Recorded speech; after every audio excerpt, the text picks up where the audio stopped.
The moment King Charles stepped into the candlelit halls of Westminster Abbey, the atmosphere shifted.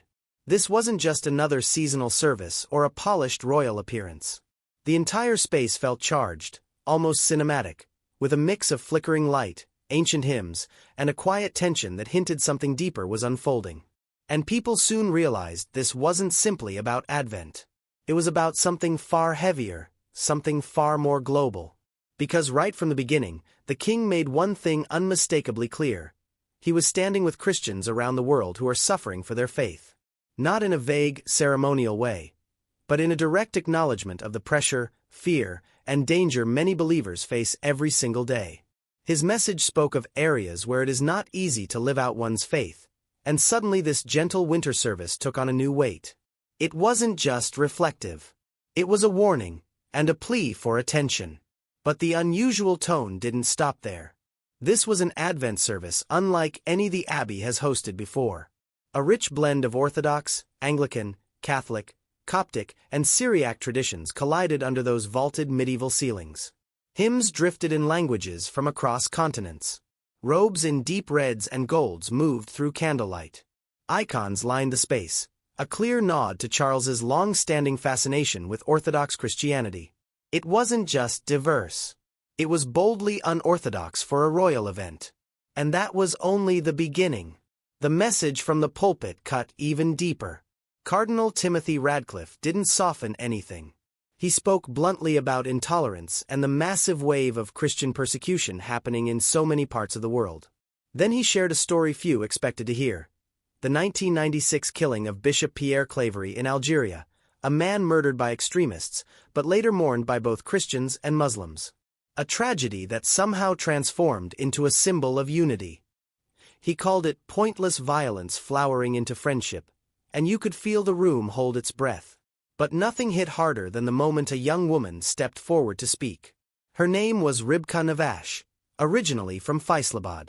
And she wasn't talking about something that happened decades ago. She was talking about right now, about churches burned, families threatened, and Christians pressured simply for being who they are. She described the fear she grew up with, and the relief she finally felt being in the UK, where she could celebrate Christmas openly, without watching over her shoulder. The Abbey fell silent as she spoke. Suddenly, persecution had a face, a voice, a story that couldn't be ignored. And through all of it, King Charles stood there, listening intently. This is a man who spent decades shaping an identity as a bridge builder, someone who doesn't just tolerate different religions but actively seeks to connect them. That's why, scattered through the congregation, you saw not just Christian leaders but also representatives from Muslim, Jewish, Sikh, and Hindu communities. He wanted them all there. Because for Charles, this wasn't a Christian fight. It was a human one. His commitment to that idea has only grown stronger. Just weeks earlier, he'd stood inside the Sistine Chapel for a historic religious service with the Pope, something no British monarch had ever done.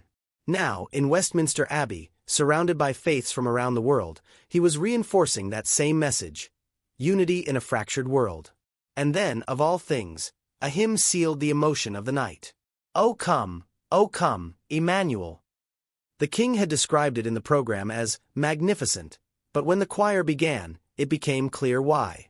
There's a line he quoted: "Dispel the long night's lingering gloom, and pierce the shadows of the tomb." It wasn't just poetic. It was a message, a push against despair, against division, against the rising tide of hatred and violence across the globe. A reminder that hope still exists, even in the darkest corners. By the time the service ended, people weren't just walking out of a religious ceremony. They were walking out with questions. Why did Charles choose to focus so heavily on persecution now?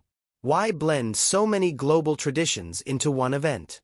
Why emphasize unity at a time when tensions worldwide are higher than they've been in years? Maybe the answer is simple. Because he knows the world is changing.